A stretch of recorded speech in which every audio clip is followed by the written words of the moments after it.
Faster mind coaching centre के इस channel में आप लोगों का स्वागत है।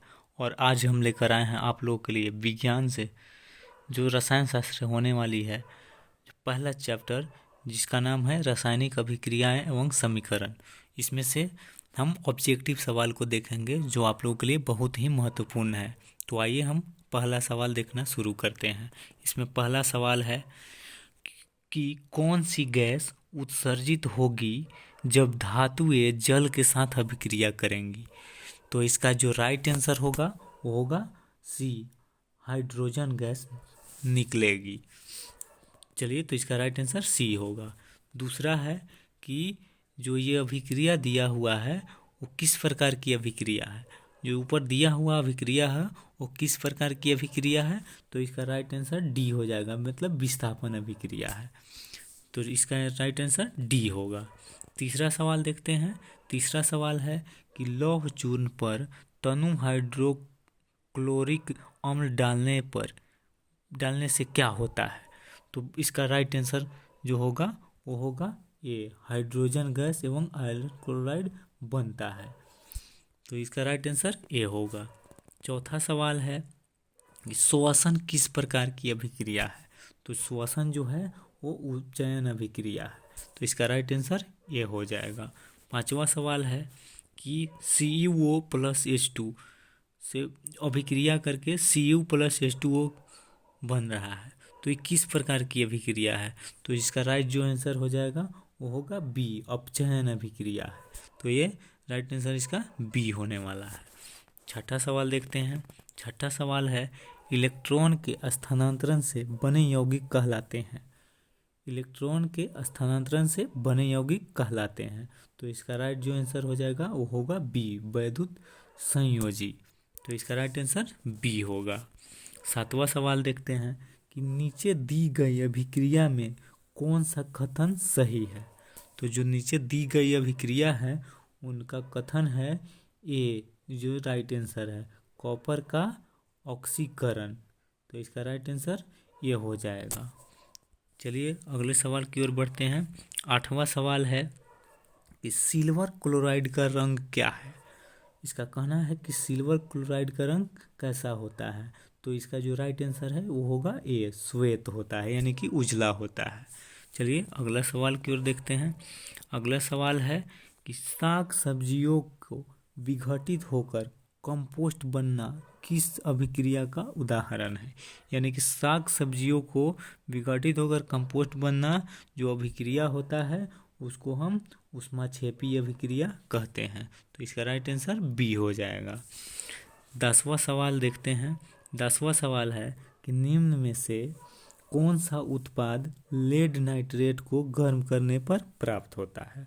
तो जो उत्पाद है वो NO2 और O2 ये दोनों को गर्म करने पर लेड नाइट्रेट प्राप्त होता है। चलिए 10वां का आंसर डी होगा। 11वां सवाल देखते हैं। 11वां सवाल है निम्न में से कौन सही है। तो इसका कहना है कि निम्न में से जो है कौन सही माना जाएगा। तो जो इसका राइट आंसर होगा बी, यानी कि बी जो है वो सही है। चलिए 12वां सवाल देखते हैं। 12वां सवाल है लोहा से जिंक को लेपित करने की क्रिया को कहते हैं। इसका कहना है कि लोहा से जिंक को लेपित करते हैं उस क्रिया को क्या कहते हैं। तो इसका राइट आंसर हो जाएगा बी, यानी कि गैल्वेनीकरण होता है। तो इसका राइट आंसर बी हो जाएगा। चलिए 13वें सवाल को देखते हैं। 13वां सवाल है जस्ता तथा तनु हाइड्रोक्लोरिक अम्ल की अभिक्रिया के फलस्वरूप निम्न में से कौन सा गैस बनता है। तो जो इसका राइट आंसर हो जाएगा वो होगा सी, H2 गैस बनता है। तो इसका राइट आंसर सी हो जाएगा। चलिए 14वां सवाल को देखते हैं। 14वां सवाल है कोई तत्व ऑक्सीजन के साथ अभिक्रिया कर उच्च गलनांक वाला यौगिक निर्मित करती है। यह यौगिक जल में विलेय है। यह तत्व कौन हो सकता है। तो जो इसका राइट आंसर होगा वो होगा ए नंबर, यानी कि कैल्शियम। तो इसका राइट आंसर ये होगा। चलिए 15वां सवाल को देखते हैं। 15वां सवाल है निम्नलिखित अभिक्रियाओं में अपघटन की अभिक्रिया कौन है। तो इसका राइट जो आंसर हो जाएगा सी, यानी कि ये जो है ये अपघटन अभिक्रिया है। तो 16वां सवाल को देखते हैं। 16वां सवाल है कि नीचे दी गई अभिक्रियाओं के संबंध में कौन सा कथन सत्य है। जो अभिक्रिया हो रही है उसमें क्या हो रहा है, तो जो इसका राइट आंसर होगा ए, यानी कि कार्बन उपचयित हो रहा है। तो इसका राइट आंसर ए हो जाएगा। चलिए 17वां सवाल को देखते हैं। 17वां सवाल है निम्नलिखित में कौन द्विविस्थापन अभिक्रिया है, यानी कि कौन द्विविस्थापन अभिक्रिया है। तो जो इसका राइट आंसर होगा वो होगा सी, यानी कि ये जो है ये द्विविस्थापन अभिक्रिया हो रही है। तो इसका राइट आंसर सी हो जाएगा। 18वां सवाल को देखते हैं कि निम्नलिखित अभिक्रियाओं में से कौन विस्थापन अभिक्रिया है। निम्नलिखित अभिक्रियाओं में से कौन विस्थापन अभिक्रिया है, तो जो इसका राइट आंसर होगा वो होगा सी। सी जो है वो विस्थापन अभिक्रिया हो रही है। चलिए 19वां सवाल को देखते हैं। 19वां सवाल है लौह चूर्ण पर तनु हाइड्रोक्लोरिक अम्ल की अभिक्रिया से क्या होता है। लौह चूर्ण पर तनु हाइड्रोक्लोरिक अम्ल की अभिक्रिया से क्या होता है, तो इससे जो प्राप्त होता है वो होता है हाइड्रोजन गैस एवं आयरन क्लोराइड बनता है। तो इसका जो राइट आंसर है वो ये हो जाएगा। चलिए अगले सवाल को देखते हैं जो 20वां सवाल है।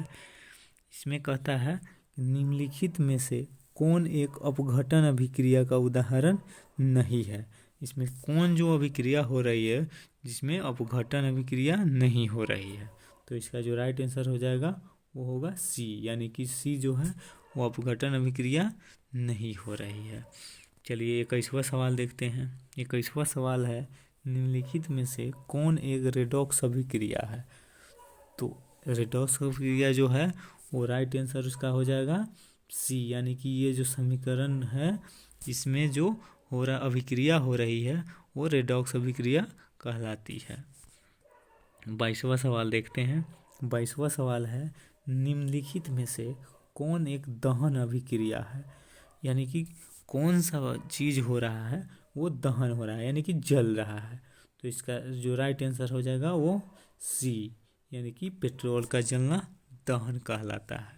तो इसका राइट आंसर सी हो जाएगा। 23वें सवाल को देखते हैं। 23वां सवाल है रासायनिक अभिक्रिया के दौरान किसी पदार्थ में ऑक्सीजन का योग कहलाता है। रासायनिक अभिक्रिया के दौरान किसी पदार्थ में ऑक्सीजन का संयोग जो कहलाता है वो उपचयन कहलाता है। तो इसका राइट आंसर बी हो जाएगा। 24वां सवाल देखते हैं। 24वां सवाल है निम्नलिखित कथनों में कौन असत्य है, यानी कि कहना है कि जो चारों ऑप्शन दिया हुआ है इसमें कौन जो है वो गलत है। तो इसका जो राइट आंसर हो जाएगा वो होगा सी। सी जो है वो गलत है, तो इसका राइट आंसर सी हो जाएगा। चलिए 25वां सवाल को देखते हैं। 25वां सवाल है कि किसी यौगिक से रासायनिक अभिक्रिया में हाइड्रोजन का हटना कहलाता है। तो जो भी अभिक्रिया होती है जिसमें रासायनिक अभिक्रिया से जो हाइड्रोजन हटता है तो उसको हम कहते हैं उपचयन अभिक्रिया। जो इसका राइट आंसर हो जाएगा वो होगा बी, उपचयन अभिक्रिया। चलिए 26वां सवाल देखते हैं। 26वां सवाल है कि किसी वस्तु को हवा में जलने के लिए एक निश्चित निम्नतम ताप की आवश्यकता होती है, जो क्या कहलाती है, तो जो कहलाती है तो ये प्रज्वलन कहलाती है। तो इसका राइट आंसर ये हो जाएगा प्रज्वलन ताप। चलिए 27वें सवाल को देखते हैं। 27वां सवाल है एक भूरे रंग का चमकदार तत्व X को वायु की उपस्थिति में गर्म करने पर वह काले रंग का हो जाता है, तो कौन सा तत्व है।